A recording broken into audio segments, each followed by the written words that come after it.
1, 2, 3, come on.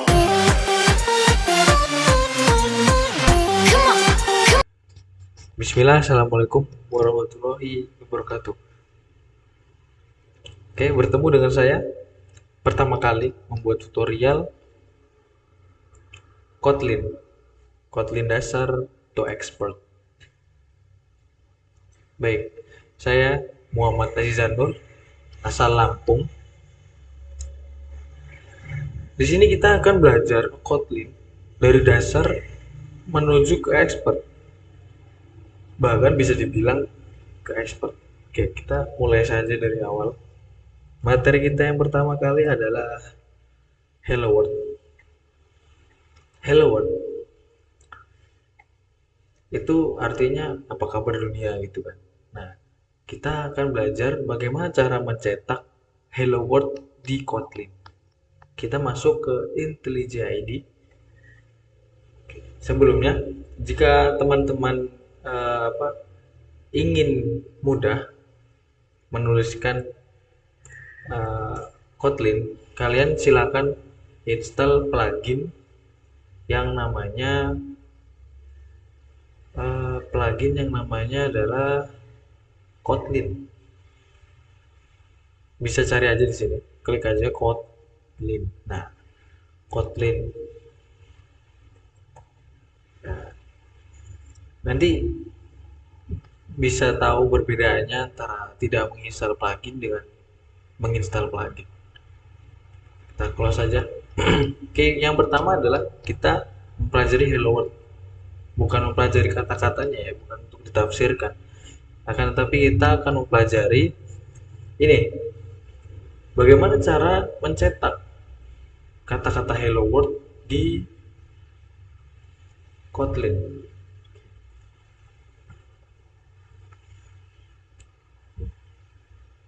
Nah, seperti ini ya, seperti ini.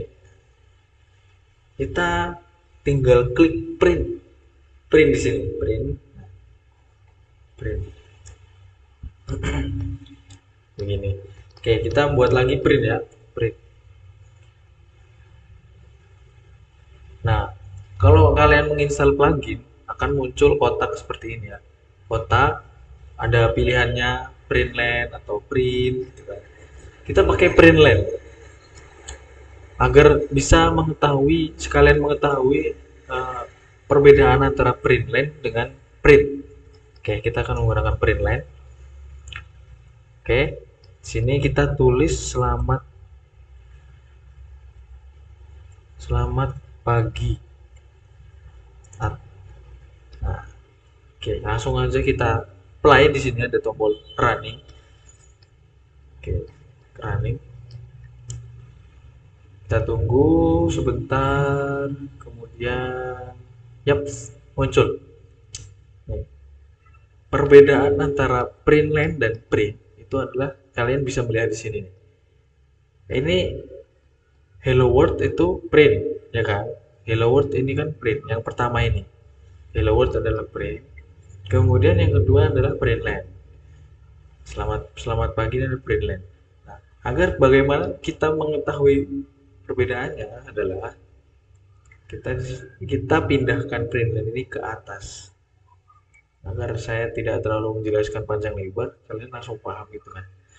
Langsung saja kita pindah ke atas, kemudian kita play lagi. Playnya di sini ya, jangan yang di atas ini. Kalau di atas ini dia ngeplay semuanya, keseluruhan dari semua ini di play.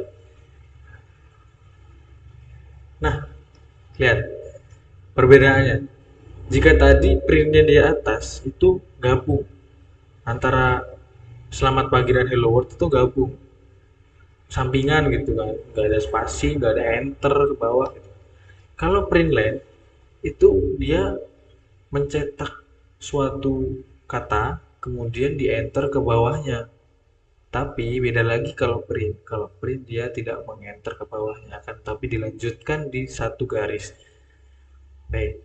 Kemudian kita langsung aja lanjut ke nomor 2. Nomor 2 adalah trik membuat komentar. Oke, di sini trik membuat komentar itu ada beberapa cara. Oke, di sini saya udah ada demonya, ini di close saja agar tidak mengganggu. Nah, di sini ada beberapa cara.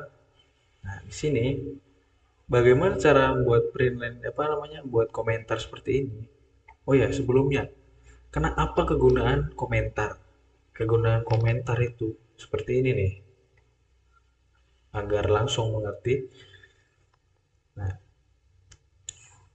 kita pakai aja yang slash saja 2 kali. Ntar saya kasih tahu bagaimana cara membuatnya. Nah, ini kita tuliskan tulisan seperti ini.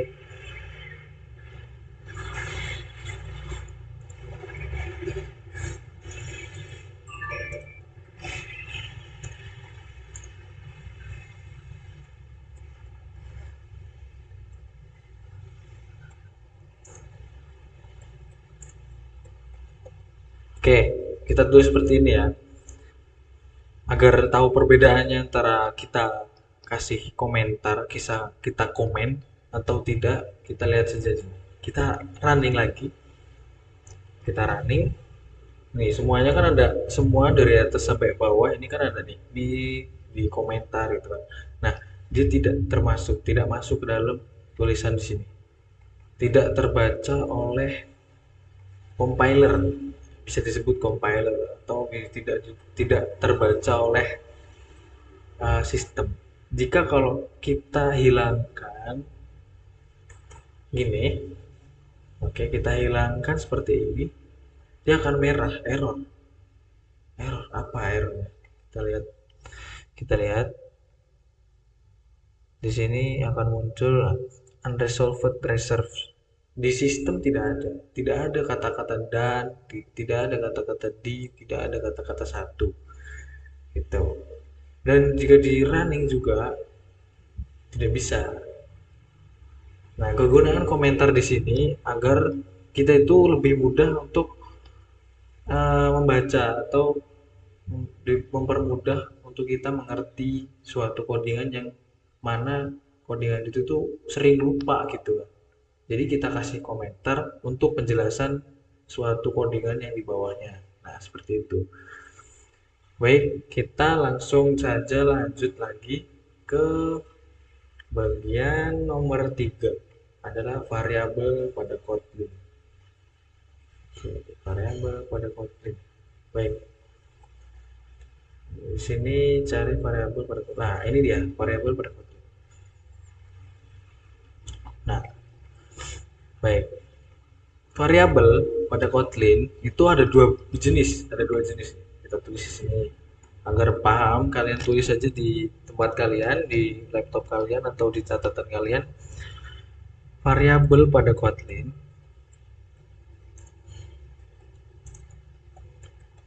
itu ada dua jenis. Nah, ada dua jenis, yakni val dan var. Baik, apa perbedaannya? Apa penjelasannya? Gitu kan. Agar kalian mengerti, val dan var hanya beda satu huruf kan ya. Val, variabel val itu adalah cara mendeklarasikan pada Kotlin. Jangan susah-susah dulu dah. Val itu adalah suatu pendeklarasian yang ada di dalam Kotlin yang bersifat immutable atau tidak bisa berubah. Tidak bisa berubah. Itu. Val itu immutable. Kalau var sebaliknya. Cara pendeklarasian di Kotlin yang bersifat mutable, bisa berubah, dapat berubah-ubah itu. Tidak konsisten. Nah, kita langsung saja beri contoh di sini. Nih, di sini ada val dan ada var. Apa perbedaannya? Nih, val, val age sama dengan 24, gitu kan. Kemudian kita isi bawahnya, kita ikuti seperti yang var ya, yang seperti yang var ini, kita ikuti yang ini. Kita klik di sini age, oke. sama dengan kita ubah angka belakangnya menjadi 30 atau berapa terserah. Kemudian enter lagi, kita cetak dia langsung. Cetak. Printline 8. Oke. Nah, di sini error kan? Nih, error.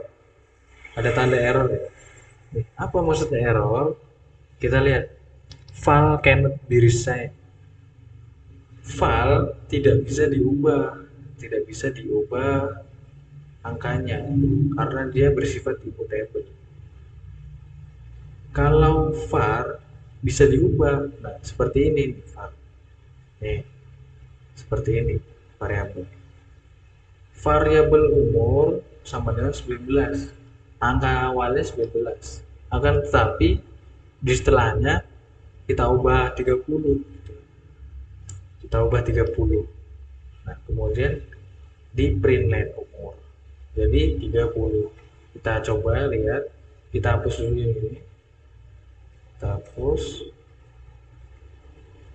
Kita run. Kemudian kita lihat hasilnya dan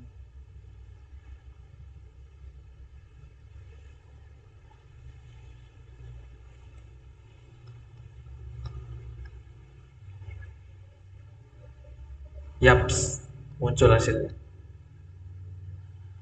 Nih. Oke, nih. Saya buat kata-kata biar enak dilihat. Nah, nih 30 yang tercetak adalah 30 kalau yang variabel. Yang 19 tidak tercetak karena diubah di akhirnya, di terakhirnya. Nah, kalau kita hapus bisa juga, bisa. Kita running lagi. Bisa juga.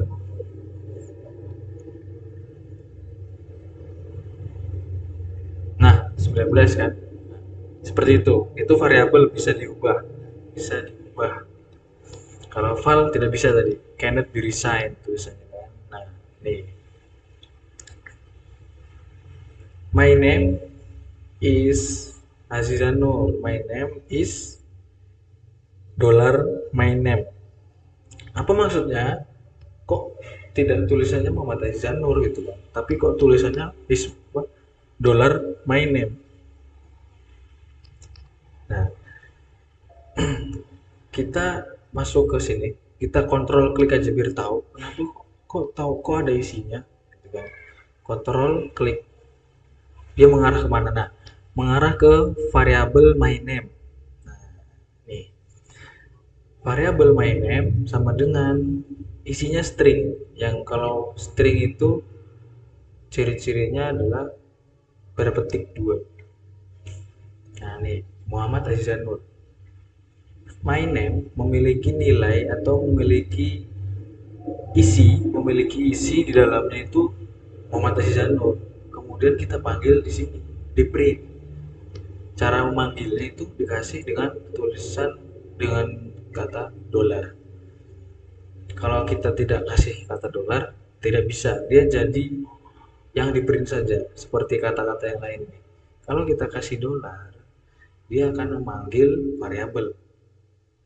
Bisa dibilang secara singkatnya, $, itu adalah untuk memanggil variabel di atasnya yang memiliki isi. Jika tidak memiliki isi, dia juga error. Nah, error ya, nggak bisa. Oke, sini. Dan umur saya adalah my age. My age menuju ke variabel mana ini?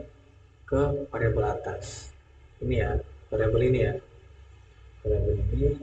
Nah, my age, ya kan? Variabel my age titik 2 itu sama dengan CSV, atau bisa dimasukin ke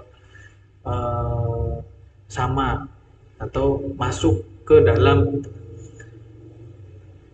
Variabel my age sama dengan integer atau masuk ke dalam integer. Dia bertipe integer untuk menunjukkan kalau bahwasannya my age ini hanya bisa untuk integer. Nanti kita jelaskan di setelah ini kita jelaskan apa apa itu integer, apa itu string, apa itu float, apa itu double. Kita simak aja dulu videonya. Kemudian my age 19, my age 19, my age 19, dan umur saya adalah 19. Di sini agar agar kelihatan rapi kita kasih MN. Oke. Oke, kita running aja biar bagus, biar rapi dilihatnya, bisa seperti yang kita tulis, tidak beda dengan yang kita tulis. Nah, kayak gini. Yang ke bawah, nama saya adalah my name Muhammad Rizanur, dan saya telah bekerja selama 9 bulan, selama age yang di atas ini ya. Nah, yang ini. Selama 24 tahun. Nah, selesai. Oke. Paham? Pembahasan tentang variabel pada Kotlin sudah paham? Perbedaannya sudah paham? Oke. Kalau belum paham tulis di komentar,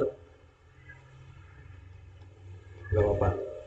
Kasih aja saran kritik itu nggak apa-apa. Kemudian kita masuk ke bawah, ke nomor 4. Var versus val. Nah, kenapa kok balik lagi ke var dan val gitu kan pertanyaannya kan. Tadi kan udah gitu kan. Nah, sama, ini penjelasannya sama kan, tapi ini penjelasannya untuk yang variabel yang pakai R, yang mutable. Tadi kan yang val ya. Tadi kan yang val. Nah, sekarang adalah kita jelasin yang val. Nah, udah paham lah ya. Udah paham lah ya. Kalau ini nih kasih tahu aja lah, suplikan. Kalau ini kan integer nih. Integer itu angka. Kalau ini string. String itu adalah tulisan, apa namanya? Ya tulisan itu. Bisa bisa tulisan, bisa ya, string itu semuanya lah, semua tulisan lah. Kalau masuk string ya apa namanya, bilangan, apa namanya, kayak kalimat gitu kan. Nah, ciri-ciri string itu ada ini, ada petik buahnya. Oke. Nah, udah kan ya, paham lah ya, ini kan tadi udah dijelaskan di tadi di variabel berkode. Oke, langsung saja kita lanjut di variabel type string. Nah, ini nih, mungkin ada yang belum paham sih. Oke, kita jelaskan variabel variabel string. Sabar. Oke, variabel type string. Nah, ini dia.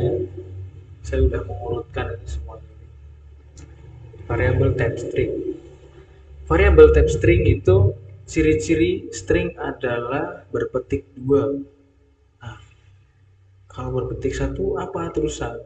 Nah, itu nanti pertanyaannya akan terjawab sebentar lagi.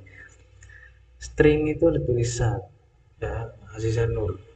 Kalau dihapus, diganti dengan angka, dia akan error. Kita lihat errornya apa tulisannya.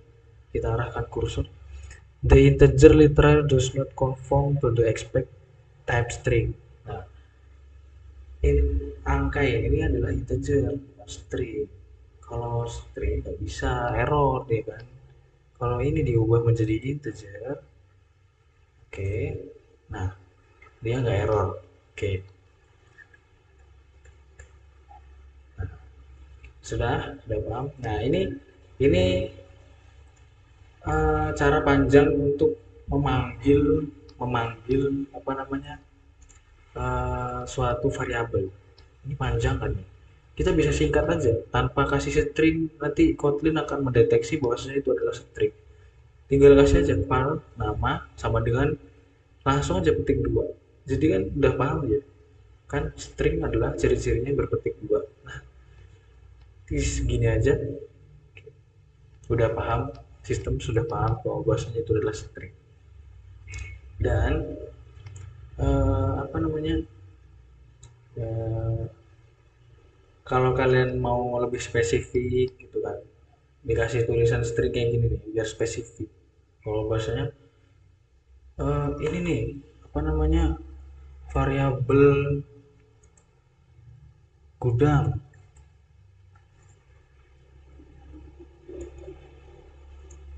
Itu biar terfokus, nggak boleh angka, nggak boleh apalagi tanda apa namanya ya, yang lainnya gitulah ya, koma-koma, angka berkoma gitu atau apa, itu kasih string aja biar enak.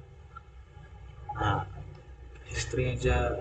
Itu hanya untuk biar agar lebih spesifikasi, itu dikasih kata-kata string. Oke, lanjut yang setelahnya, convert. Oh, ntar kita lihat aja dulu. Kita lihat di sini. Oh, di sini adalah variabel type integer. Kita warnain agar tahu itu sampai mana. Oke, kita close saja ini dulu, belum waktunya. Variabel type integer. Nah, di sini nih. Di sini kita jelaskan integer. Ciri-ciri variabel adalah angka bilangan bulat. Ciri-ciri variabel integer itu bilangan bulat, tidak berkoma, tidak 10,5, enggak. Kalau integer itu dia satu bulat, 20, 19, 28 gitu kan. Tidak ada koma-komanya gitu kan. Nah, kayak gini nih. Integer variabel my age dideskripsikan atau hanya untuk integer nih, integer. My age sama dengan 19. My age memiliki nilai 19. Kemudian file my name. Nah, ini string kan ya? String. Ini string.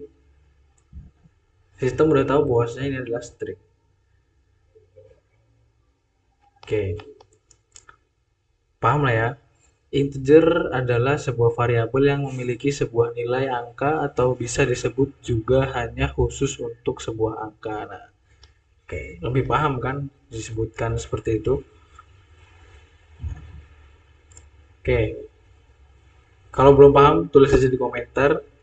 Kemudian kita lanjut aja ke stage berikutnya adalah float. Nah, float. Apa itu float? Baru dengar ya? Baru dengar kan? Kita cari, ini dia. Variabel float. Oke. Variabel type float adalah variabel yang bertipe desimal. Tahu apa itu desimal? Dicari di Google, apa itu desimal. Desimal itu berkoma gitu kan. Ciri variabel float adalah memiliki huruf F di belakang angka. Nah, ini adalah ciri-cirinya nih. Kenapa kok abu-abu ini? Karena kalian tidak tulis atau tidak kalian cetak. Nah, tidak kalian cetak uang saku. Nah, hidup kan? Tulisannya hidup. Kita running aja langsung.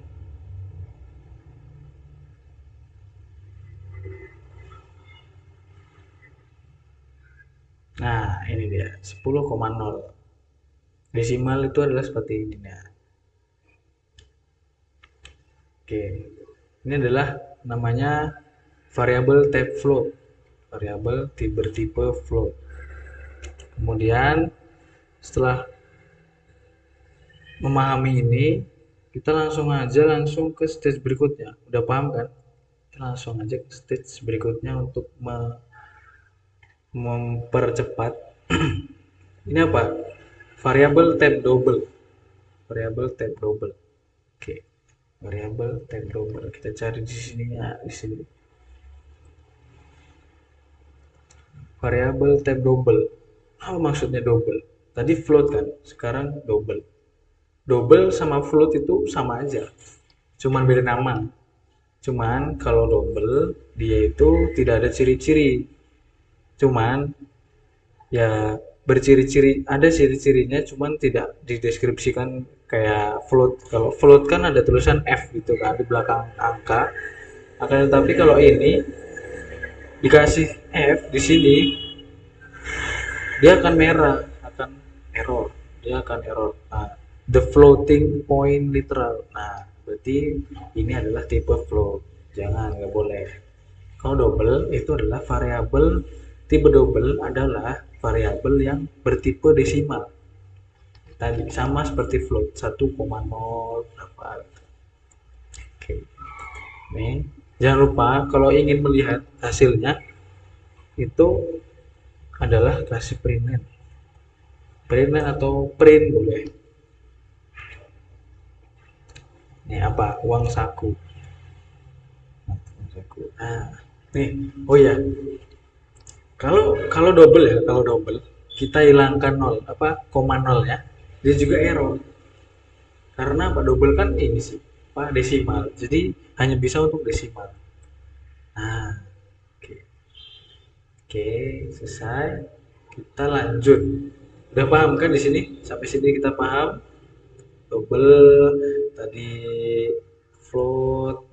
Float itu hanya perbedaannya hanya belakangnya itu ada F, akan tetapi tidak dikasih koma nol juga boleh.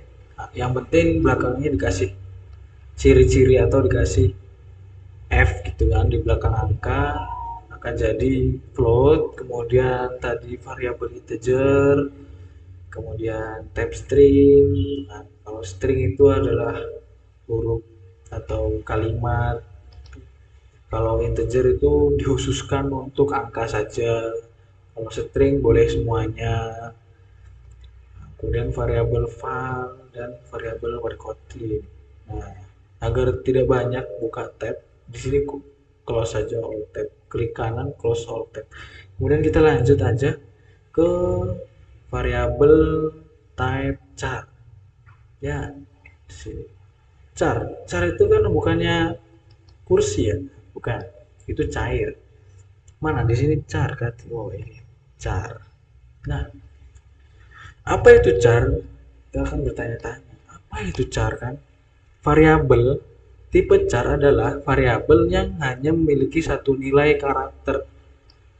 Satu nilai karakter maksudnya gimana gitu kan? Ciri-cirinya adalah hanya menggunakan satu petik. Nah, di sini perbedaan char, jangan sampai ketukar ya, char sama string. Kalau string itu dua petik, oke. Kalau char itu satu petik. Saya ulangi, kalau string itu ciri-cirinya dua petik, kalau char satu petik. Nah, terus maksudnya apa memiliki satu nilai aja, satu nilai karakter? Nah, kayak gini nih, lihat nih. Di sini. Di sini kalau char nih, variabel karakter bertipe char, itu aja agar mudah membacanya. Bertipe char dan karakter isinya adalah nilainya adalah H. Kalau kita kasih satu huruf lagi, dia akan error. Nah, di sini error. Nah, too many character in a character literal. Dia nggak boleh kebanyakan karakter katanya. Kalau cari itu hanya satu angka. Nah, satu angka, satu huruf. Satu huruf. Kita coba pakai angka, bisa. Karena cuma satu. Kalau lebih dari satu, nggak bisa. Nah, gitu ya. Paham ya? Oke. Di sini adalah apa namanya variabel tipe char. Nah, kita running kan. Biar ada kata-katanya kan. Char hanya memiliki bisa diisi susah ya kata-katanya ya. Char hanya bisa gitu aja tulisnya, hanya bisa. Char hanya bisa diisi dengan satu huruf seperti yakni. Seperti aja ini dihapus yakninya dengan banyak-banyak. Nanti pusing ya dengar.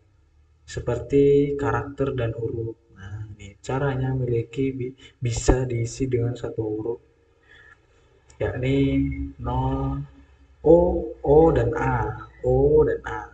Nah, oke. Paham kan di sini? Di sini udah paham sampai. Oke, kita lanjut. Kita lanjut aja. Lanjut ke convert tipe data. Convert apa artinya convert? Itu convert itu apa artinya? Mengubah kan, mengubah tipe data. Ya, yang kita pelajari tadi yang di atas ini itu adalah tipe data. Oke, kita cari ini close saja. Kita cari mana? Nah, ini dia. Kok di atas ya? Salah tadi naruhnya. Nah, convert tipe data. Gimana caranya kan? Caranya gimana? Di sini nih.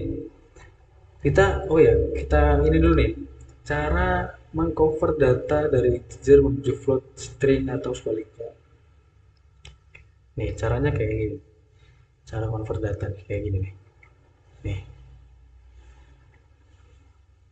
Nah, variabel. Kita pakai variabel ya agar bisa di-convert. Kalau kita pakai file itu kan nggak bisa, bersifatnya immutable, nggak bisa diubah. Jadi kita pakai variabel, pakai R, yang pakai R. Nah nih, kan angka pertama nih, angka pertama nih kan apa bertipe integer nih. Integer itu apa tadi kan? Integer itu hanya bisa untuk bilangan bulat nih kan, bilangan bulat. Kemudian variabel yang kedua itu adalah 13. 13.0 itu apa? Kalau 13.0 apa tipenya berarti? Ya, double lah, double.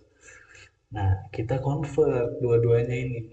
Kalau di luar brainline kita langsung panggil aja bisa, bisa langsung panggil angka pertama gitu, tanpa variabel, tanpa kasih var, tanpa langsung aja panggil angka pertama sama dengan masukkan angka. Berarti angka pertama yang awalnya bernilai 10 akan tetapi disamakan atau diubah menjadi 13.0 yang mana tipenya double. Kemudian kasih titik nih, kasih titik to integer. Kita ubah awalnya sini double, ini adalah double. Awalnya ini adalah double, yang ini awalnya double, kita convert ke integer. Nih, ke integer. Selesai, kemudian kita cetak. Yang dicetak yang mana berarti gitu kan? Yang masukkan angka atau angka pertama? Kita tulisnya yang angka pertama karena di sini kita kan ingin mengubah yang integer, kan yang integer udah diubah nih. Dari pertama udah diubah ke double, ke nilainya isinya itu adalah 13.0. Nah, kemudian kita cetak, berarti yang dicetak adalah yang angka pertama ya, yang angka pertama. Nah, cetak angka pertama nih, kita tambah, jangan 122 lah biar enak. Berapa? Ditambah 10. Nah, 10 ya, kita running,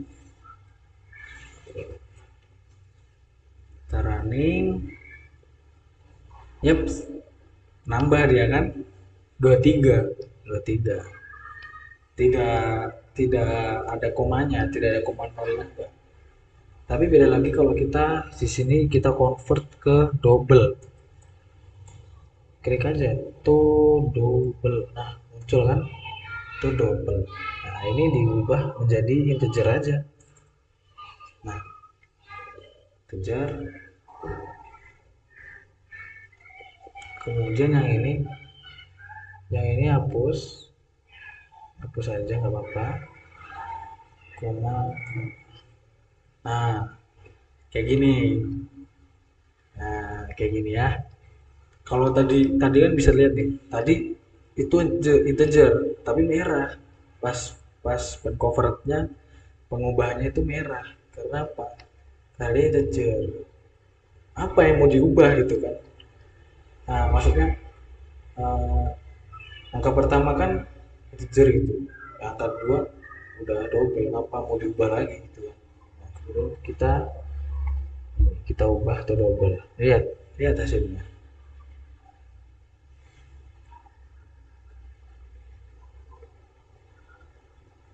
Nah, ada koma nolnya karena dia double. Ya, oke. Oke, lanjut. Kalau belum paham, silahkan komentar. Maaf, mungkin kata-katanya agak ribet ya. Saya sebenarnya susah, nggak apa-apa. Saya juga lagi pembelajaran untuk membuat tutorial. Maaf juga sebelumnya. Oke, kita lanjut. Lanjut yang ke variabel scope. Nah, ya ini variabel scope. Nah, ya variabel scope. Ini adalah variabel scope. Variabel scope. Ya, ini apa itu variabel scope? Variabel scope adalah cakupan sebuah variabel akses. Cakupan sebuah variabel akses maksudnya apa? Cukup cakupan variabel yang dibagi menjadi dua, yakni global dan lokal. Oh, ternyata variabel itu ada dua tipe, apa namanya? Tipe lokal dan global. Gimana itu cara mengetahuinya? Ini ya. Jika yang global, sebuah variabel itu akan ditaruh di luar function. Nah, yang nama fun itu hasilnya function. Ini function, ini nama variabel, ini nama functionnya. Nah, gitu.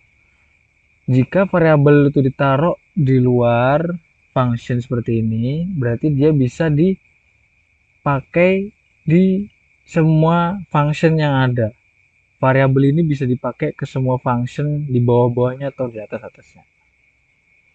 Nah, jika variabel ini, yang var ini, di dalam function seperti ini, nah seperti ini, oke, di dalam function seperti ini, maka dia namanya lokal, karena tidak bisa diakses ke semuanya. Ya, function main ini, kan kita belum mengakses nama ini, belum mengakses nama, variabel nama. Nah, kita akses variabel nama di sini. Kita langsung panggil aja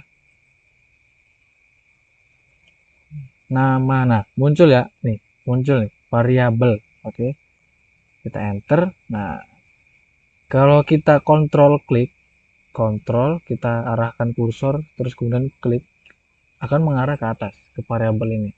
Jika enggak, jika yang lokal, ini yang gugup ya, yang gugup ini, variabel gugup ini dipanggil di function yang bawahnya ini, yang function my name, dia tidak akan bisa. Contoh nih, kita tulis langsung aja gugup. Nah, tidak ada auto config-nya, auto fill-nya tidak ada. Merah juga. Merah. Kenapa merahnya? Unresolved reference. Tidak ada referensi. Nah, kalau ini kursornya diarahin ke sini, dia referensinya variabel yang di atas ini tadi, yang atas ini. Nah, gitu. Nih, nama nih. Nih, yang my name udah mengakses, udah mengakses variabel nama nih. Nah, itu kesimpulannya, variabel yang ditaruh di luar function itu bisa diakses ke semua function, yang disebut juga namanya variabel global. Kalau suatu variabel di dalam function itu namanya lokal, hanya bisa dipakai di function yang menampungnya, gitu. Oke, agak merah, hapus aja nih. Oke, setelahnya kita akan lanjut di apa ini? Menggunakan readline. Oh, readline. Apa itu readline? Readline. Kita cari readline di mana readline. Menggunakan readline. Nah, ini dia. Dia masuk ke operator operation. Oke, langsung aja masuk. Apa itu readline? Readline? Readline adalah suatu input pada Kotlin yang digunakan untuk menyimpan nilai pada variabel dengan menggunakan keyboard. Oh, maksudnya gimana? Ulangin, readline adalah suatu input pada Kotlin ya, yang digunakan untuk menyimpan nilai pada variabel dengan menggunakan keyboard atau langsung diisi di log chat. Nah, agar paham, agar langsung paham, kita running langsung agar kalian langsung mengetahuinya gimana sih kok kayak gitu kan, gimana cara kerjanya. Oke, sabar.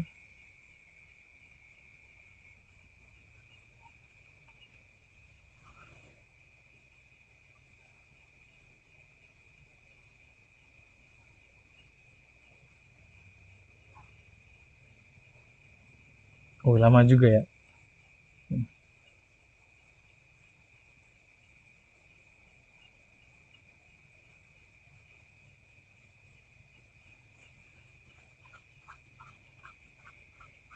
Bisa skip ya, skip.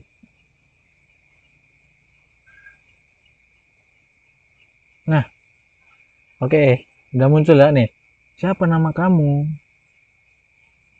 Nah, di sini kita buat nih, di sini ada print line siapa nama kamu. Nah, ini adalah hasil dari print line ini ya, hasil dari print line ini. Kemudian readline ini kita tulis di sini nih, variable user yang mana tidak bisa diubah lagi, variable user bertipe string. Nah, akan tetapi kan belum ada isinya nih, belum ada nilainya dalamnya. Kita kasih readline agar nanti kita ngasih nilainya di logchat di sini nih. Ini namanya logchat ya, logchat. Nah, terus kalau udah dikasih kayak gini masih error kalau tanpa ada tanda tanya kayak gini. Nah, merah. Apa merah? Tipe mismatch, required string, font, nggak ada isinya. Jadi merah. Nah, maka pakailah nih public fun readline string kasih safety. Namanya ini tanda tanya kayak gini adalah null safety. Nah, oke, kita tambahin lagi seperti tadi. Nah, jadi seperti ini ya. Kegunaan readline apa ini readline-nya? Tadi udah diomongin kan. Nih, tulis aja langsung. Siapa nama kamu? Langsung kasih namamu. Azizan Nur. Enter. Nah, seperti inilah jadinya. Dia kemudian setelah readline, kemudian dia ngeprint line, mencetak ini. Nama saya adalah $user, kita balik ke user sini. Nah, untuk mengambil nilai yang tadi baru kita masukkan. Jadi seperti ini. Nama saya adalah Azizan Nur. Nah, gitu. Oke, paham ya? Kita kecilin aja ini biar nggak lama nanti ketika runningnya. Oke, kita close semua aja biar nggak banyak. Kemudian kita lanjut ke step berikutnya. Berikutnya adalah aritmatika Kotlin. Aritmatika Kotlin. Apa itu aritmatika Kotlin? Oke, kita masuk ke aritmatika Kotlin. Oke, di sini adalah aritmatika Kotlin. Kotlin aritmatika. Variabel nomor pertama isinya 10. Variabel nomor kedua isinya 5. Maksudnya gimana? Nah, aritmatika itu apa? Perkalian bukan? Perkalian atau pembagian gitu kan. Nah, baik, di sini kita kasih penjelasan. Kita coba kalikan nomor pertama dengan nomor kedua. Nah, langsung aja. Kalau seperti ini kita deskripsiin dulu variabel yang mau kita kaliin itu berapa isinya, nah nilainya. Kemudian kita langsung aja print line. Langsung print line. Hasil dari perkalian antara S nomor kedua, kita kontrol klik, ini mengarah kemana? Nah, berarti mengarah ke ini ya, nomor kedua. Berarti berapa? Nilainya 5 kan? Berarti hasil dari perkalian antara 5 secara tidak langsung seperti itu ya. Dengan nomor pertama, berarti berapa nomor pertama? 10. Dengan 10 adalah, nah di sini kita kasih cara perkaliannya. Cara perkaliannya adalah seperti ini. dolar S untuk mengambil nilai dari sini, untuk ngambil nilai dari sini. Oke. Kemudian kita kalikan. Kalinya itu bintang. Di sini nggak ada kali, adanya bintang seperti ini. Oke. Di sini nomor pertama. Jadinya berapa? Langsung aja running. Jadi 50 ya. Ya, benar. Hasil dari perkalian antara 5 dengan 10 adalah 50. Benar berarti kan?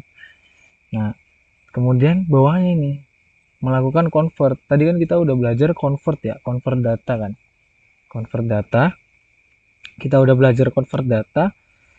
Nah, kita harus gunain juga biar nggak lupa kan. Bagaimana cara convert data perkalian tadi? Sekarang kita bukan pakai perkalian. Bisa sih pakai perkalian bisa. Cuman kita lebih lebih kan perkalian udah nih. Ya, kita pakai pembagian. Karena perkalian tadi udah, kita sekarang pakai pembagian. Tanda pembagian itu seperti ini. Dia slice. Garis miring gitu, garing lah gitu. Variabel result ya bertipe float. Oke, bertipe float. Sama dengan nilainya nomor pertama 10, berarti 10 dibagi 5. Kemudian kita convert di sini titik, kemudian kita convert to float, gitu kan. Nah, jadilah kemudian kita print line di sini, print line. Kita print line. Setelah itu begini. Hasil dari pembagian antara nomor pertama berapa? 10 dengan nomor kedua adalah 5 adalah as result. Kenapa kok result? Bukan kayak gini lagi. Karena kita tadi udah buat variabel di atas ini. Nah, jadi lebih pendek pemanggilannya gitu kan. Variabelnya udah membagi di sini. Tidak harus masuk lagi ke sini seperti ini, enggak. Ini juga bisa dibuat seperti ini bisa. Jadi langsung aja result. Resultnya ngarah ke sini. Oke. Jadi hasilnya ini. Hasil dari pembagian antara 10 dengan 5 adalah 2.0.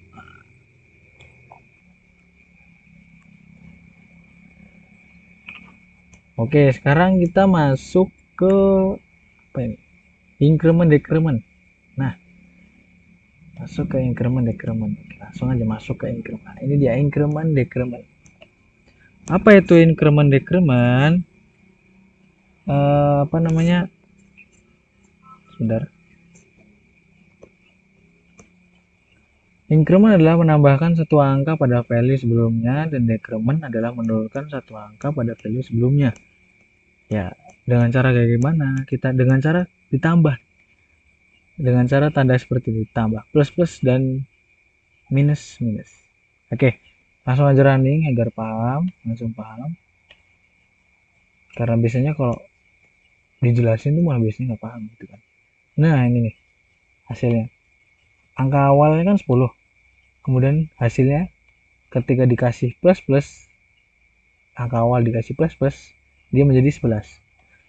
Jika kita komen ini komen, dan yang ini hidupkan aja, running langsung, semuanya dihidupkan tanpa ada komen-komen, maka hasilnya adalah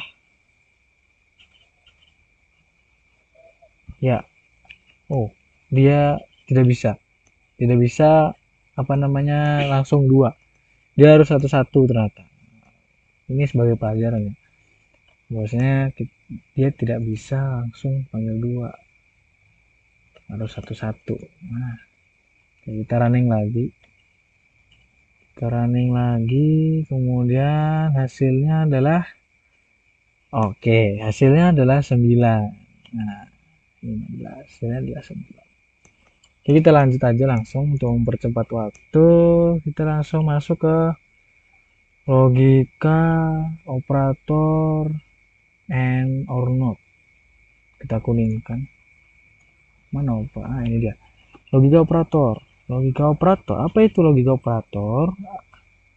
Yang di dalamnya terdapat 3 kata, yakni and or not, dan atau tidak, dan memiliki 3 tanda, yakni dan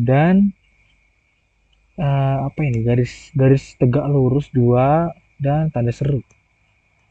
Dan itu adalah and, garis tegak lurus ini adalah or, tanda seru ini adalah tidak. Tanda ini bernilai salah jika salah satu dari keduanya atau jika salah satu dari keduanya salah atau dua-duanya salah, dan benar jika keduanya benar. Maksudnya apa coba? Berarti kalau apa namanya, kalau dari salah satu ini salah, berarti hasilnya salah. Hasilnya keprintnya ini salah. Tapi kalau dua-duanya benar, berarti hasil yang di print adalah benar, kondisi bernilai benar. Nih, gini. Nomor kedua nih 20 lebih kecil dari nomor ketiga. Bener gak? Benar, karena nomor 3 adalah 30. Kemudian nomor pertama lebih kecil daripada nomor kedua. Ini nomor kedua. Nomor pertama 10 lebih kecil kan daripada 20, benar dan benar. Berarti hasilnya benar. Kalau ini nomor kedua itu lebih besar daripada nomor ketiga. Berarti apa ini? Salah kan? Salah kan? Salah. Atau ya kan, tanda ini ya. Nomor pertama lebih kecil daripada nomor kedua. Bener nggak? Bener. Berarti nanti ini keprintnya apa berarti? Kalau pakai tanda ini apa keprintnya? Apa tadi keprintnya? Coba kita running agar tahu hasilnya apa.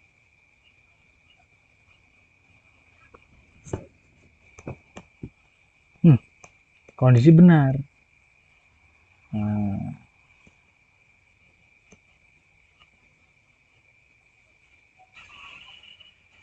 oh, ini saya salah berarti ini ya. Cara apa namanya, pengertiannya salah.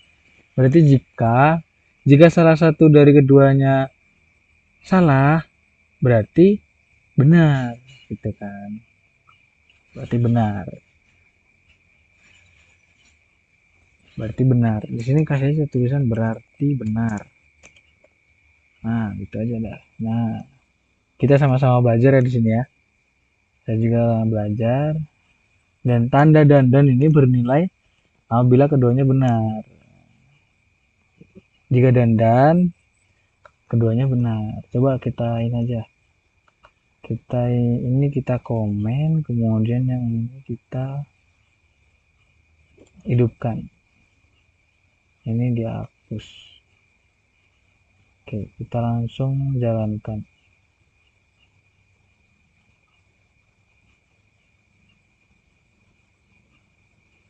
Nah, bernilai benar ya. Oke. Dan tanda seru nih, yang tanda seru. Tanda seru ini, tanda pentung, ini sorry. Ini adalah kebalikan dari hasil kondisi. Berarti kalau dua-duanya ini benar, kalau kebalikan berarti salah semua dong. Kalau walaupun benar ya, coba kita kasih tes aja. Testing aja. Kasih sininya tanda seru. Sini kasih lagi tanda seru. Oh, salah ya. Oh, bentar. Salah.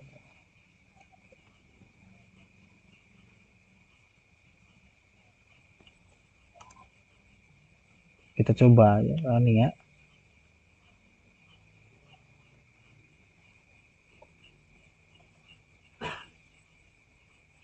Nah, bener kan? Nah, nomor kedua, padahal bener semua ya. Nomor kedua lebih kecil daripada nomor ketiga, nomor pertama lebih kecil daripada nomor kedua. Padahal bener semua kan? Tapi ada tanda kayak gini nih, ada tanda pentung nih. Jadi dia dibalikan.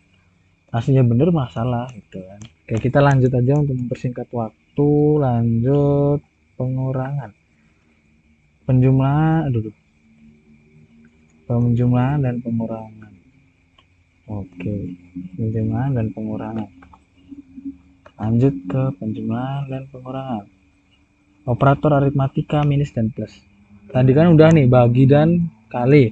Sekarang adalah plus dan minus, tambah dan kurang. Kita buat variabel dengan nilainya di atas, kemudian kita cetak. Cetaknya ini lebih enak ya karena nggak memakai kalimat. Kita langsung aja running, berarti hasilnya berapa ini? Jumlah pertama 10 ditambah jumlah kedua berarti 30. Ya benar 30. Yang bawah jumlah kedua dikurang jumlah pertama berarti 10. Benar. Jadi 10. Oke. Paham ya? Enak banget ini. Langsung aja lanjut ke step berikutnya. Perkalian dan pembagian. Oh, ini udah tadi ya. Oh, ini udah. Ya, yang itu sudah. Berarti kita langsung lanjut aja langsung ke reminder. Reminder apa itu? Mengingat. Oh, mengingat. Nah, ini reminder. Apa itu reminder? Bisa disebut modulus di pemrograman yang lain. Reminder adalah sisa hasil dari pembagian antara dua variabel. Sisa hasil dari pembagian antara dua variabel. Oh, berarti gini. 5 dibagi 2. Berapa hasilnya? Hasilnya berapa? 2 kan? 2, tapi sisa 1. Nah, sisa 1 itulah yang dinamain reminder. Oke, langsung aja kita buat variabel di sini. Kemudian kita cetak di sini. Kita buat tulisan aja biar enak dimengerti. Hasil reminder dari nomor pertama 10 dengan nomor kedua 3 adalah, kita bagi di sini. Tanda reminder itu bukan bagi ya, bukan slash garis miring atau garis tegak lurus. Dia kalau reminder itu tandanya, saya tulis di sini, bisa ditulis ya di sana. Tanda reminder itu adalah persen. Nah, persen ya, tandanya adalah persen. Nah, seperti ini. Yuk, kita langsung running biar paham. Udah. Berapa hasilnya?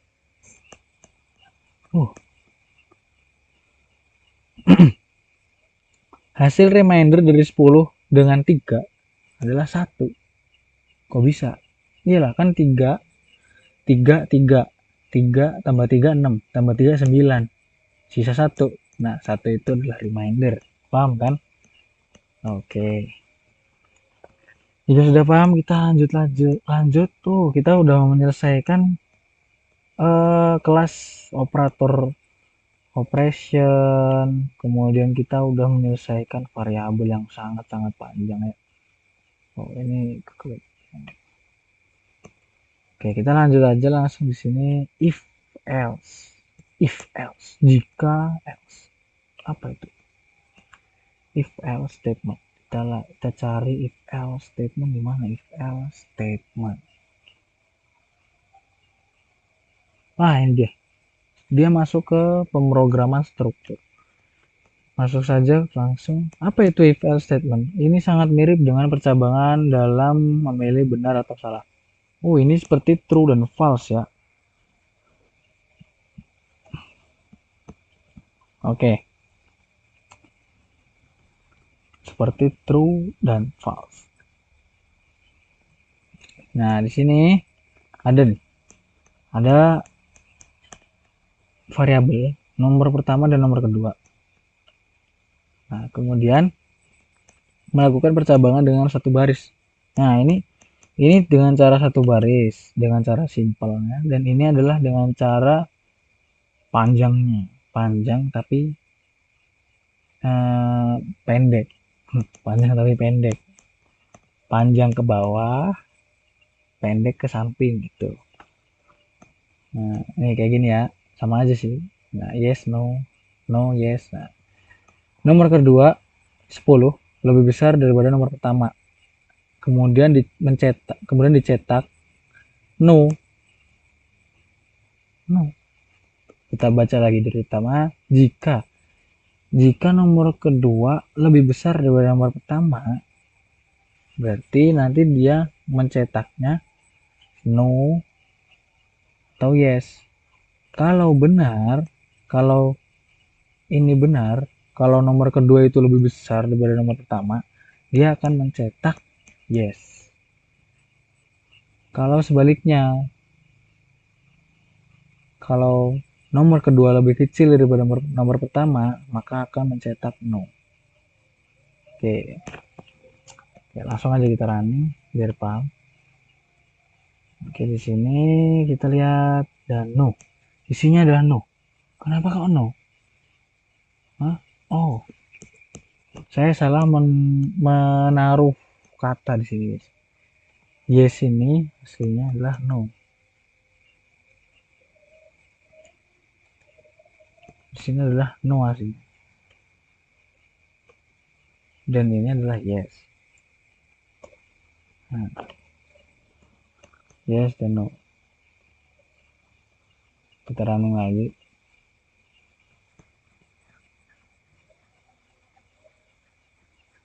Yes, benar. Kenapa kok diganti tadi? Katanya ini, tapi kok no? Agar paham lah, agar tidak salah paham lagi, tanda ini diubah aja, diubah kebalikannya. Kayak gini ya. Nomor kedua lebih kecil daripada nomor pertama. Oke, kita running aja langsung. Jawabannya apa? Kalau jawabannya masih yes berarti error. Aneh berarti kan. Kalau jawabannya no, bener. No, bener. Nah, tadi saya hanya salah menaruh kata di sini.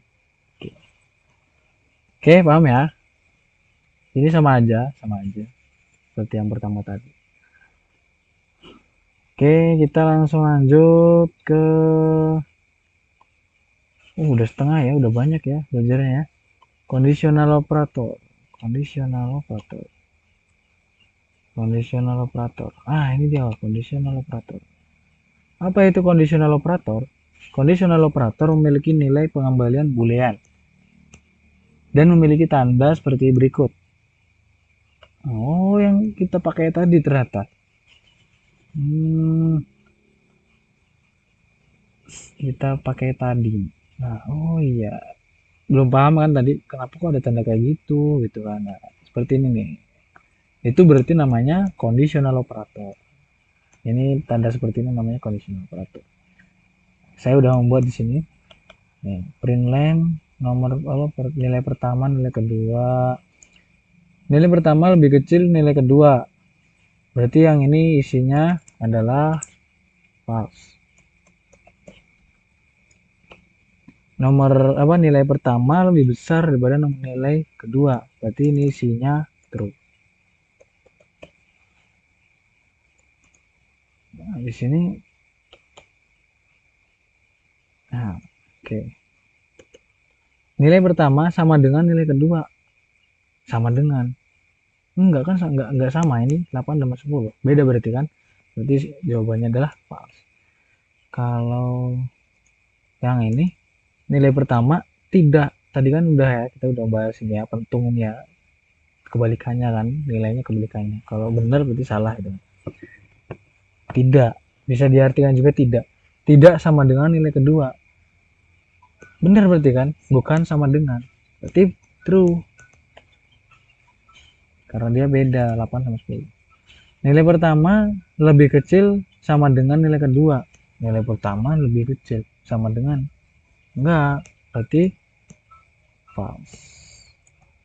Nah, coba jawaban yang kita jawab ini benar apa enggak? Yang di sini ya, kita lihat. Wes, benar. Oke. Ini lah. False, true, false, true, false. Oke, benar. Kita lanjut aja langsung ke for loop.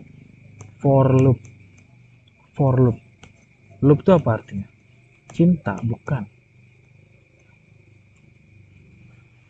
Mana for loop? Oke, ini for loop. Apa itu for loop? Sebuah kunci perulangan dengan kata for pada pemrograman Kotlin. Kunci perulangan. berarti diulang-ulang ya, diulang-ulang. Cara melakukan perulangan dengan for loop dan mencari mana angka genap dan mana ganjil dari angka 1 sampai 50. Bisa gitu ya. Nih, kita buat dengan diawali dengan kata for. Di sini kita nggak usah buat variabel, nggak apa-apa. Dengan diawali dengan kata for, kemudian x bertipe integer, di dalamnya ini dalam kan, 0 sampai 50. Kok bisa tahu sampai 50? Ini. Kalau dikasih titik 2 kali kayak gini, berarti itu maksudnya itu 0 sampai 50. Emang mau nulis 0, 1, 2, 3, 4, 5 sampai 50? Enggak kan? Capek nulisnya kan? Kita dipermudah seperti ini.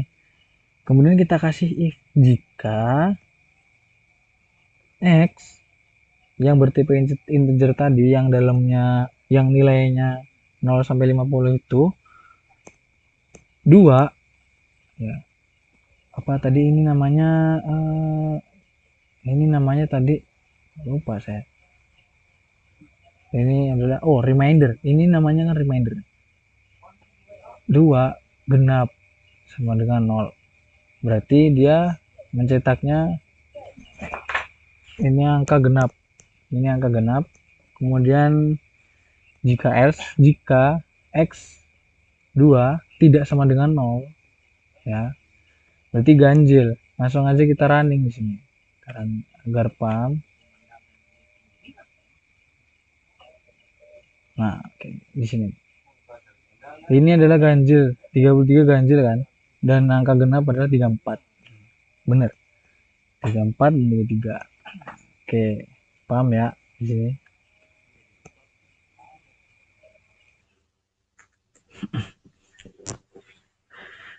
Oke, paham ya di sini ya. Dari sini kita paham.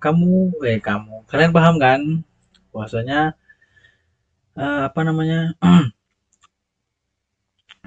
Ini kunci perulangan ini for loop ini dia itu mengulang-ulang terus. Nih, dari 0 nih, 0. 0 ngulang terus ke sini diperiksa 0 tuh genep apa ganjil. Oh, 0 tuh berarti apa genep. Genep berarti genep. Habis itu ulang gitu. Oke. Ulang sampai 50 batasnya kan kita kasih 50 gitu kan. Oke, sekarang kita lanjut ke step berikutnya adalah while loop. Wih, namanya sama ya. For loop dan while loop. While loop itu adalah apa itu while loop? Increment decrement. Increment decrement. Bentar, di sini kayaknya tadi ada increment decrement. Oh, tidak ada ya. Increment decrement. Menggunakan perulangan while dengan batas angka. Dia mengulang-ulang nih, perhitungan 10. Kita running aja langsung ya, biar enak bacanya. Nah, di sini nih. Hitung 10, 9, 8, 7, 6, 5. Dah. Perhitungan 10 berarti kan. 10 lebih besar sama dengan 5. Kemudian di print line, hitung. Titik-titik perhitungan. 10 berarti kan. 10. Hitung 10. Kemudian perhitungan. Perhitungan lagi disebut. Tapi dia dikurang karena kita tadi kan udah belajar ini. Min-min ini. Nah, tadi min-min itu namanya adalah ini ya, tadi ini ya. Ya, ini dia increment decrement ya. Tadi ini ya namanya increment decrement.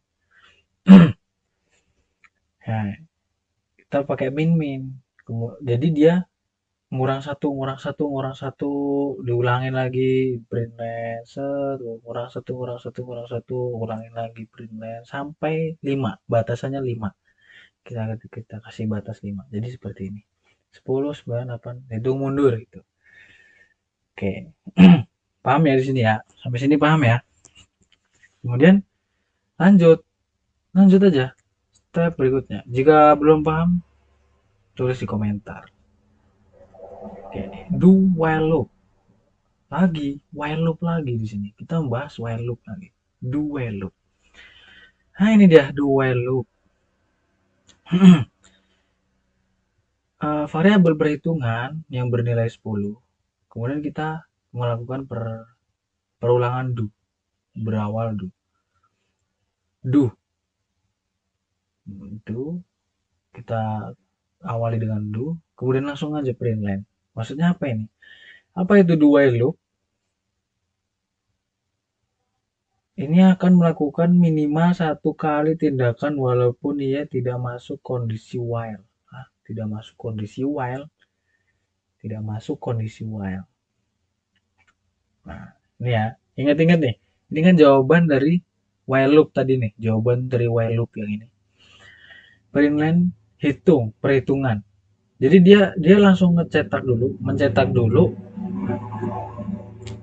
Dia mencetak dulu tapi tidak tahu berapa sampai batasnya itu sampai berapa, tapi dia mencetak lebih dahulu sebelum dia mengetahui berapa batasnya gitu. Nah, jadi kayak gini nih, kan udah dihitung mundur nih 10 9, dicetak kemudian while kayak tadi while loop tadi seperti yang ini tadi. Nah, while ternyata batasannya 5. Jadi ketika 10 kemudian while batasnya 5. Oh, berarti masih. Kemudian 9. Kemudian 8. Kemudian 7. Balik lagi ke bawah. Terus itu naik ke atas lagi. 6. Kemudian 5. Oh, 5 masih sama. Sama dengan kan lebih besar sama dengan. Berarti bisa lebih besar, bisa sama gitu kan. 5 sama 5. Oh, sama masihan. Jadi dia ngeprint lagi. 4. 4. Kemudian ternyata batasannya 5. Oh, keprint jadinya. 4-nya keprint. Nggak kayak yang while loop kan 4-nya nggak keprint nih. Nah, kita running aja nih. Kita running. Kemudian jadi nih. Nah, nih. Hitung 10, 5. 4-nya ikut. Karena dia pakai do. Dia menjalankan dulu, mencetak dahulu sebelum mengetahui batasannya. Gitu. Jadi keempatnya kecetak juga. 4 nilai hitung of rank kelebihan. Oke, kita lanjut aja ke when expression. Kita minum dulu.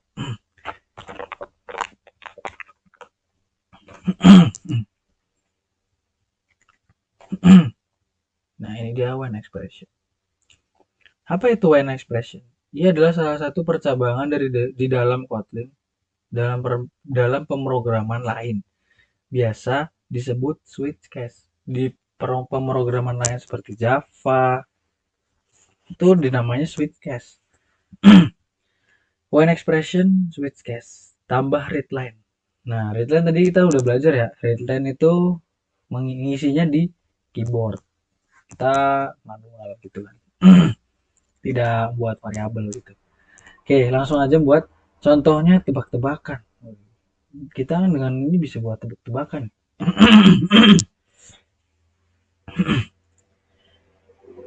Cetak, kita akan melakukan print terlebih dahulu. Saya bersekolah di sini. Di Sinsi. Oh, di Sinsi negeri Indonesia. Apa Sinsi itu? Di ini aja, di Jonggol. Sekolah di Jonggol negeri Indonesia. Dan tebak umur saya 10 tahun ke depan. Saya sekolah di Jonggol nih. Kemudian tebak saya umur saya tuh 10 tahun ke depan berapa. Nah, ini langsung kita buat variabel jawaban. Kita buat dulu variabel jawaban bertipe integer. Kemudian kita kasih readline. Kita kasih readline, kemudian kenapa kok di sini nggak ada null safety? Karena ada isinya di sini. Nih, isinya ini. When. Nah, when ini disebut when expression. Ya, nama judulnya itu udah when ya kan, when. Jadi when ini adalah when expression. Nah, jadi nggak usah kasih null safety tanda tanya di sini, nggak usah. Boleh dikasih boleh, tapi ya nggak usah lah. Redline. Jadi kita nanti jawabnya via log chat. Di sini log chat. Redline, tanda seru, titik, kita convert to integer. Oke, langsung aja. Ini yang benar umur 22. Nah, ini 22 yang benar ya. Ini kita ubah aja dulu. Bukan bukan Anda salah menebak. Kurang banyak. Bawahnya itu Anda salah menebak. kurang masihan. Kemudian bawahnya lagi itu bentar lagi. Kemudian bawahnya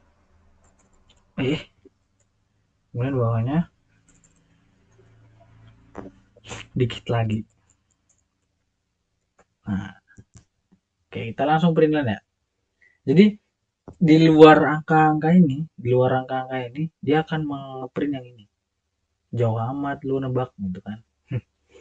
Ya kita run.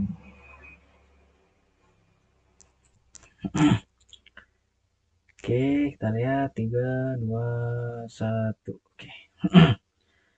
Saya bersekolah di Jonggol Negeri Indonesia dan tebak umur saya 10 tahun ke depan. Oke, kita buat di sini 50 ya. 50 coba isinya berapa nih? Udah jawabannya apa? Jauh amat nebak lu. Nah, bener kan? Kita running lagi aja.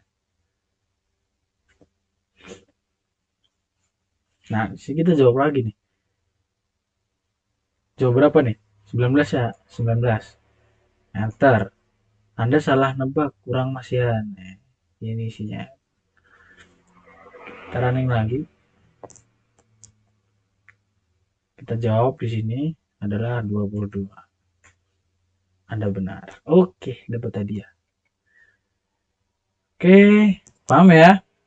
Lanjut ke fungsi. Astagfirullahaladzim. Maaf berisik ya. Fungsi parameter. Oke. Fungsi parameter di mana dia?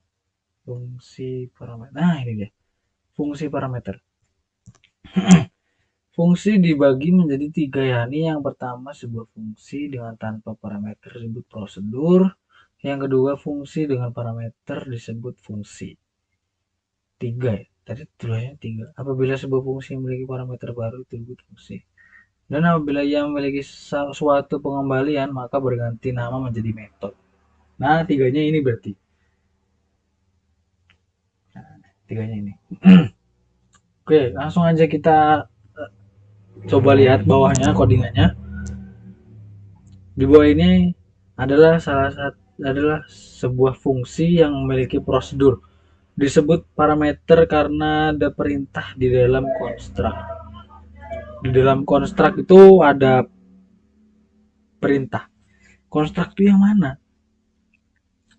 Ini nih. Ini namanya konstruk. Nih. Biasanya kan nggak ada nih. Kayak yang sebelumnya nih. Nih yang sebelumnya. Dia cuman kayak gini. Cuman tanda kurung kosong dalamnya kan nggak ada isinya. Itu namanya konstruk. Kemudian kita tambahin perintah di dalamnya. Perintah atau pendeskripsian. Nah, berarti namanya prosedur. Function tambah yang mana di dalamnya itu ada variabel. Ini variabel ya. Coba kita lihat. Oh, tipe. Ini nama itu. Nomor 1 bertipe integer dan nomor 2 bertipe integer. Kemudian kita variabel. Ini variabel. Variabel sum bertipe integer sama dengan nomor 1 ditambah nomor 2. Nah, terus nilai nomor 2 itu mana? Nah, kita kasihnya di sini nih. Kita buat di sini secara terpisah. Di sini tambah 3. Tambah ini adalah ini ya, bawah ini ya. Nama function di sini ya. Dia dipanggilnya di dalam function main. function inti. Nah, tambah ini, kemudian tulis aja nomor 3. Tanpa nulis nomor 1, nanti dia muncul sendiri. 3, nanti dia mengarahnya ke nomor 1 gitu. Kemudian function luas segitiga. Nah, ini tinggi integer, alas integer. Val hitung luas. Bertipe integer sama dengan alas kali tinggi dibagi 2. Alas tuh mana nih? Alas. Berarti berapa? Ini ada tulisan ini alas 2. Tinggi 5 kali dibagi 2. Nah, berapa hasilnya? Hasilnya adalah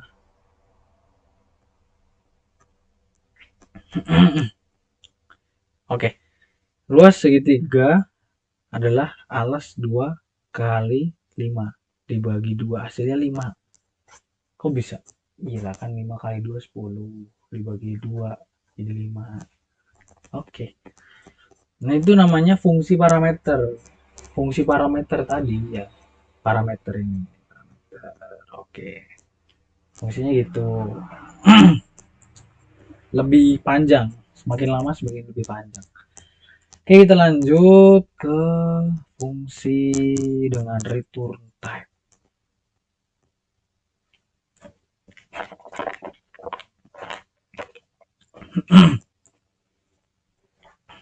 Oke, di sini fungsi return type.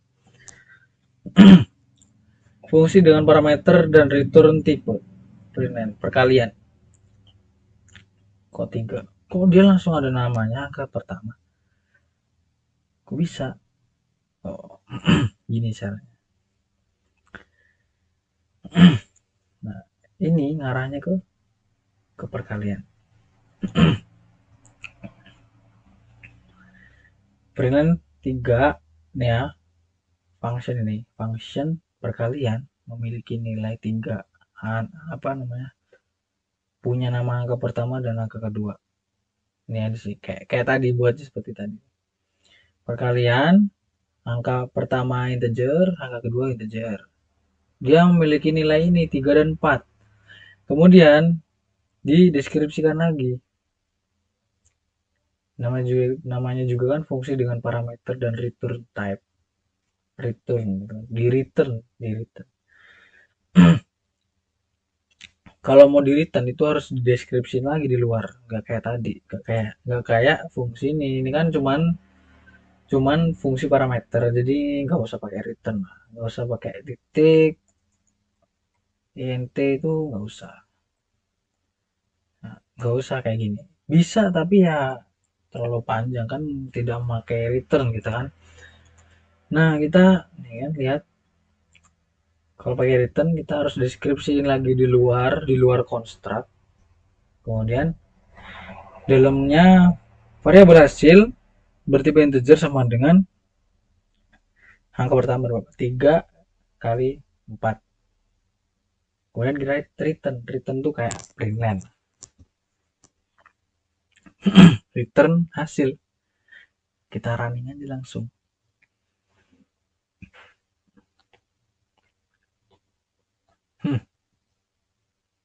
Nah, berapa? 3 di apa namanya? Kali 4. Tuh. Berapa? 12. Kok 12 ya? 12. Bentar.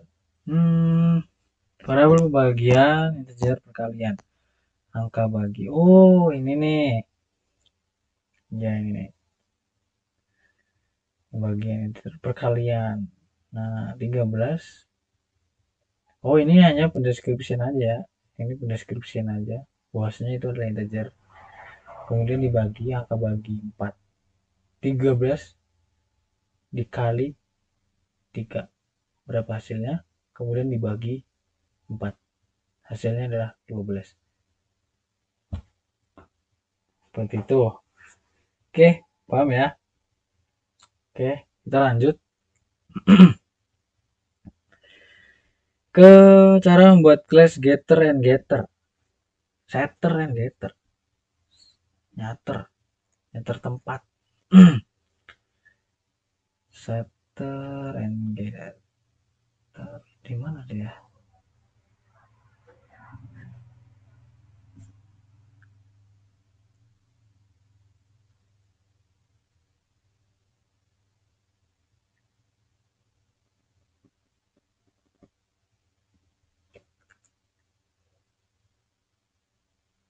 Oh, cara membuat kelas. Nah, ini dia. Ini dia. Namanya setter and getter. Cara membuat kelas sebuah rumah dengan sebuah parameter. Cara membuat kelas sebuah rumah dengan kita membuat kelas rumah nih, rumah itu. Kelas rumah kontrak ya, kontrak. Di dalamnya adalah description. Jadi yaitu variabel tipe nama ini ya, nama dia bertipe string. Variabel harga bertipe double, variabel tahun bangunan bertipe integer, dan variabel pemilik bertipe string. Kemudian kita melakukan inisialisasi di kelas rumah tadi. Maksudnya apa? Untuk memanggilnya aja sih, agar ketika nanti di perintilan yang dipanggil adalah ini, bukan yang atas ini. Kita kasih init depannya init. Kemudian kita kasih kata-kata this. Nah, public final kelas rumah ya. Final. Jadi yang dipanggil nanti di function main dipanggil adalah ini. Oke, sudah. Kemudian kita buat getters, dan getters adalah sebuah opsional pada Kotlin yang tidak sama seperti Java. Membuat setter dan getter adalah bad programming di Kotlin. Kotlin menginginkan kita untuk selalu menggunakan properties untuk mengakses dan set kelas. Nah, ini adalah namanya menggunakan properties, ini adalah properties. Oke. Kemudian kita langsung aja membuat objek rumah terlebih dahulu untuk mengakses objek. objek rumah. Kemudian sama dengan ini kelas rumah ini. Nah, ya kan? Benar. Kemudian dalamnya langsung aja tulis aja langsung, karena yang pertama kali adalah tipe kan string nih, jadi tulis aja pakai tipe string itu kan tandanya 2 petik. Nah, dia langsung nanti muncul tulisnya tipe. Kemudian kalau harga kan tadi integer, berarti angka aja, nggak usah kasih petik. Tahun bangunan kan tadi juga integer. Jadi, oh ini kan harga kan double kan, duit kan ada koma-komanya gitu kan. Nah, terus tahun pembangunan ini kan integer, terus habis itu kasih lagi string, nanti dia langsung mengarah ke pemilik. Setelah itu mencetak objek rumah tadi, langsung dicetak. Cara nyetaknya adalah tadi kita kan udah buat this tadi. Printline rumah dollar kurawal rumah ini ngarah kemana? Ke sini, ke pendescription ini. Nah, tadi kan belum punya nilai nih, cuman tipenya aja. Cuman nyebutin tipe, habis itu cuman apa namanya, ngasih inisialisasi untuk dipanggil nanti, udah, tapi belum ada dalamnya, belum ada isinya kan. Nah, kita buat isinya di file variabel rumah. Nah, ini rumah titik pemilik.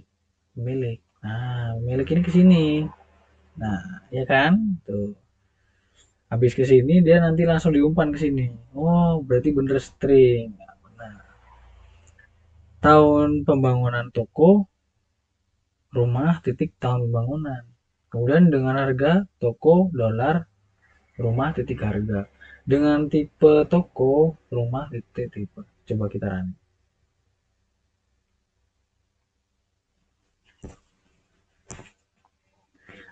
Nah, ini ya. Rumah Muhammad Rizanur. Jadi dia langsung kepanggil ini namanya tadi.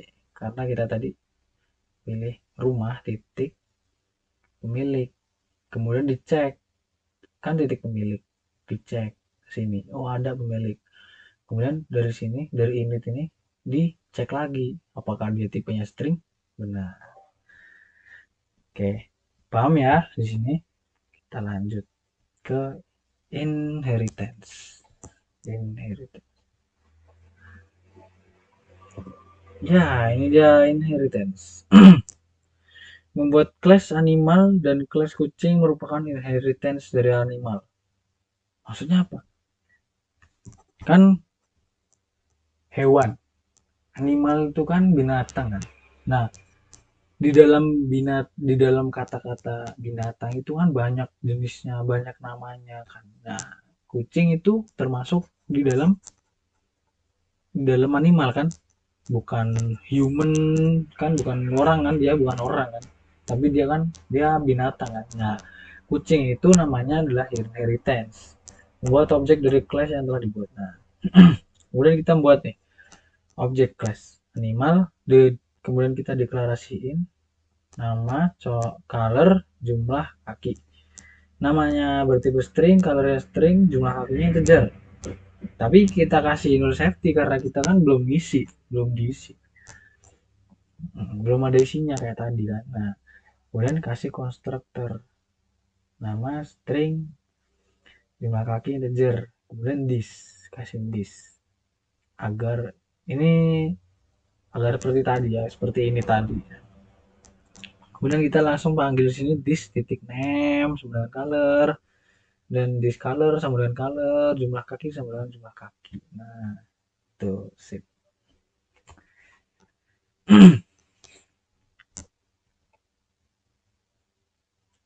Kemudian kita akan melakukan inheritance atau del, atau disebut pewarisan sifat animal ke kucing. Nih, kelas kucing sama dengan, kalau di sini bukan tipe, jadi dia bisa disebut sama dengan titik duanya, sama dengan animal. Animal ini ngarah ke kemana animal? Sini. Ya, benar. Coba kita klik, kontrol klik, arah ke, nah benar kan, arah ke atas. Kemudian kita panggil, kita runningnya di sini, function main. Variabel animal sama dengan animal ayam merah 10. Ini adalah pembuatan objek nih, pembuatan objek. Nah, kemudian print len animal titik jumlah kaki. Berarti berapa? 10 kan? Ya, kita running aja lebih paham lah ya. Oke. Nah, kan animal itu balik ke sini. Titik jumlah kaki balik ke sini. Dan nilainya masuk ke sini. Nah, kemudian kucing sama dengan kucing. Kucing ini balik ke sini. Kemudian animal kan, dia masuknya ke animal atas ini, ke animal atas ini. Nah, habis itu apa namanya, pembuatan objek kucing dari kelas kucing, pembuatan objek kucing dari kelas kucing. Ini kan kelas kucing, kemudian kita buat objek kucing ini nih. Nah, kemudian kita panggil objeknya, kita panggil jumlah kakinya sama dengan 7, sama dengan 7. Karena tadi adalah variabel, berarti kita bisa diubah, awalnya 10 bisa diubah 7. Ya, jadinya lah 7. Gitulah ya, inheritance itu seperti itu. Oke, kita lanjut ke overloading constructor. Overload, banyak, kebanyakan, banyak gitu kan. Oke, nah ini dia nih, overloading constructor. Tadi kontraktor kayak tadi nih, nama kontraktor nih, kontraktor, kemudian ada kontraktor lagi ketiga, habis itu ada kontraktor lagi kedua, habis itu ada kontraktor lagi yang ke satu. Maksudnya apa, kok bisa banyak kayak gini, kayak gitu. Kita buat class dan objek dengan overloading kontraktor pada class kendaraan. Kan kendaraan kan ada nama, roda, sayap, warna, dan tidak semuanya kan kendaraan ada roda kan, ya kan. Jadi tergantung ininya, jadi kita buat konstruktor untuk mendeskripsikan bahwasanya kendaraan ini tuh masuk di mana gitu kan. Nah, dia itu masuk ke konstruktor mana gitu. Kita buat konstruktor yang nomor 4 itu ada nama, ada roda, ada sayap yang bertipe integer, dan ada warna lagi. Kemudian nih kita printline nih, nah, di sini ada printline. Kemudian konstruktor yang kedua, yang ketiga, cuma ada nama, warna dan roda, tapi tidak ada sayap, tidak ada sayap. Kemudian konstruktor yang kedua, cuma nama, warna dan sayap, tapi tidak ada roda. Seperti apa? Kapal gitu kan, kayak pesawat kan, pesawat. Kemudian konstruktor yang pertama, dia cuma ngasih nama dan warna, cuma ngasih warna dan nama. Nah, kemudian kita di sini becak, ya kan, becak sama dengan kendaraan. Kendaraan ini manggil ke atas ini. Nah, becak hitam. Becak ada namanya dan hitam adalah warnanya. Dia tidak punya apa namanya? Tidak punya sayap. Tapi bisa ditambahin roda di sini. Dua, tak masuk ke kok bisa sayap. Dua nih apa namanya nih? Nah, dua kan. Kalau apa namanya? Kalau kepanggil kayak gini berarti berwarna dia. Konstruktornya berwarna kayak gini. Dia berwarna. Kayak itu dan ini. Kalau yang kayak gini berarti dia tidak berwarna. Ya, gitu. Nah, seperti ini. Nah, sip. Nah, kendaraan becak hitam 3. Tuh.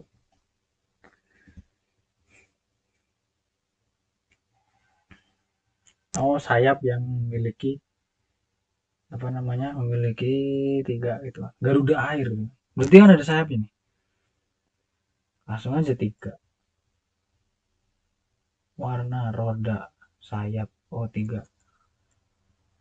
Sayap itu adalah integer kan? Integer, sayap integer. Kenapa ini kok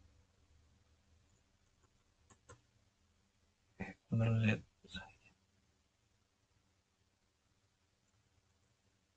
3? Oh, nggak bisa ya. Dia harus string semua ternyata. Ternyata harus string semua. Nggak boleh ini. Oh, namun rata-rata sayapnya integer sih. Nggak apa. Kita belajar lagi. Nanti kita belajar lagi. Kita akan lanjut ke partnya nanti. Oke. Kemudian kita akan lanjut ke interface. Interface. Oke, ini adalah interface. Banyak ya. Panjang ini codingannya nih. Ini kita kecilkan dulu. Ini adalah interface class ya. Ini sebuah kelas yang tidak memiliki body. Tidak memiliki badan. Dia cuma kelas aja. Interface input handler. Kita langsung buat aja function klik, double klik, single klik. Class pawn, double klik, kita buat kayak ini. Kelas di dalamnya function double klik, tapi dia tidak memiliki body, gitu kan.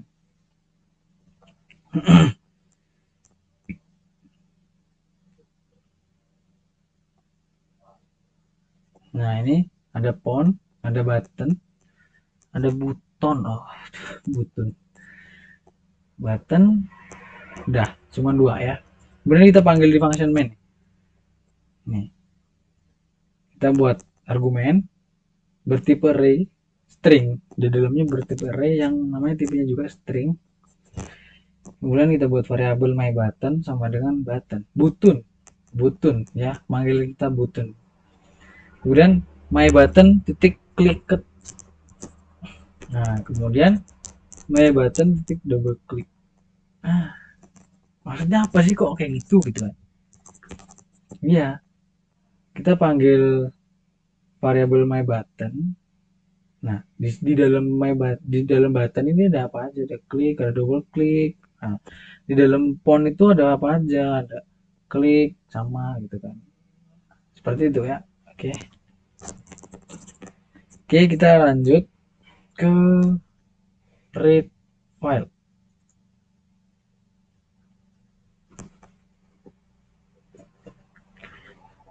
Mana read file? Nah, ini dia read file. Nah, print line, masukkan pesan. Gua langsung ya, langsung masukin pesan. Variable message, string, read line. Message bertipe string, read line. Kita input pakai keyboard di sini kan.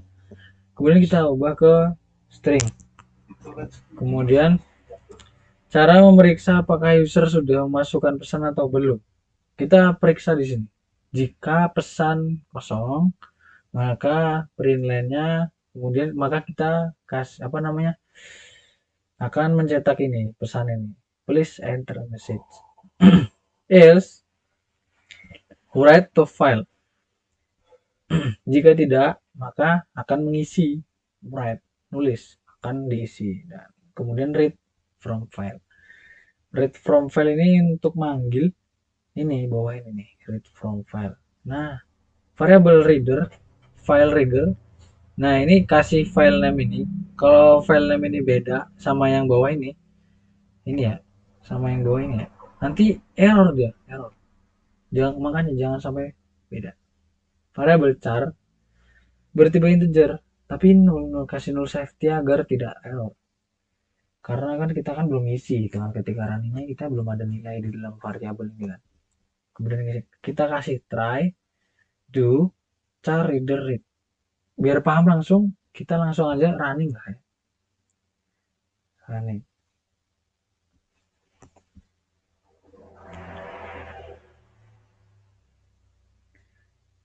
Di sini kan sangat-sangatlah panjang, sangat-sangatlah panjang. Oh, bukan ini.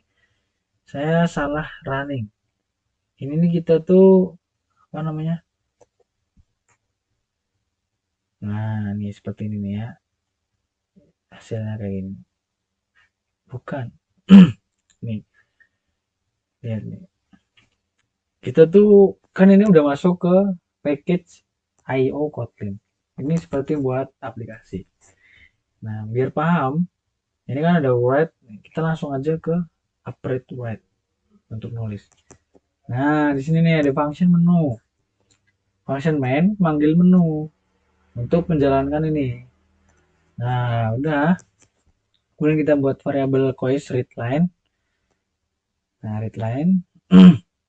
Kemudian di sini memanggil write to file. Write to file itu kemana ini? Write to file itu masuknya ke read file ini.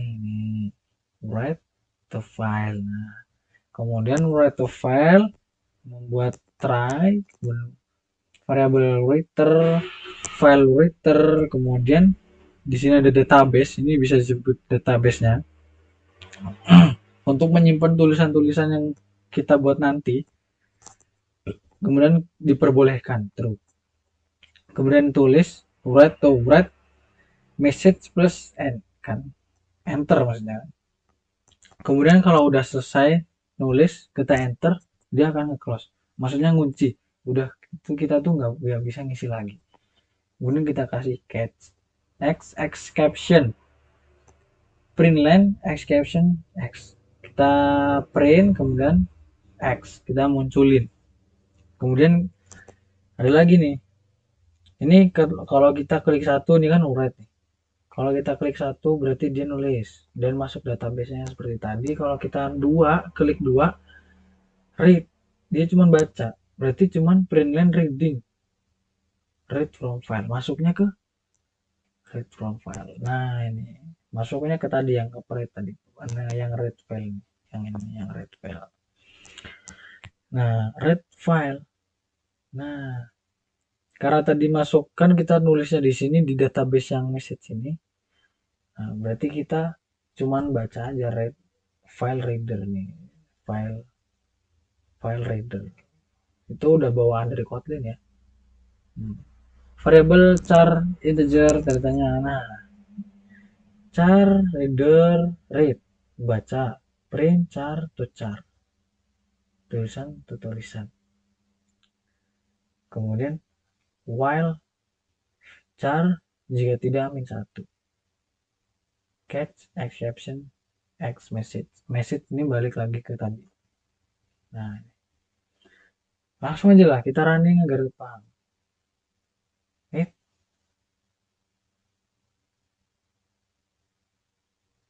cancel. Kita salah klik. Oke.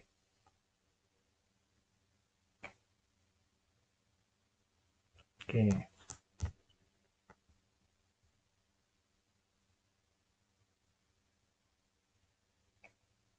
Nah, di sini. Kita pilih apa ini? Kita pilih apa? Satu ya. Enter. Enter message. Dia mengeluarkan kata-kata tadi yang di sini. Enter a message. Nah, ini enter a message. Kemudian dia mulai read line. Nulis. Kemudian dia menyimpan ke write to file. Tulis apa ini? Kamu cantik. Enter. Oke, finish ya. Kita running lagi. Tugas kita sekarang adalah membaca. Kita pilih dua. Read. Reading. Nah, ini ada kamu cantik nih. Gitu. Dan seterusnya, dan ini ada exiting ya, tinggal print. Dia hanya ngeprint exiting, tidak ada action di dalamnya. Ya, apakah masih bisa ada lagi? Oh, ternyata selesai. Kita telah selesai menamatkan tutorial Kotlin dasar to expert. Tutorial Kotlin dasar to expert.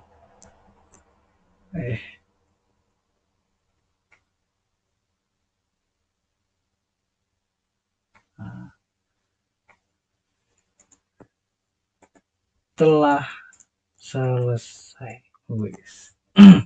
Jika kurang paham, tulis kolom di komentar. Dan sekian, terima kasih. Jika banyak salah, suara kurang jelas, saya baru pertama kali membuat tutorial. Ya, saya mohon maaf. Saya juga masih belajar. Kemudian dengan peralatan yang kurang mendukung juga, saya masih ingin menyalurkan ilmu saya. Jadi jika banyak salah, banyak kekurangan, saya mohon maaf. Assalamualaikum warahmatullahi wabarakatuh.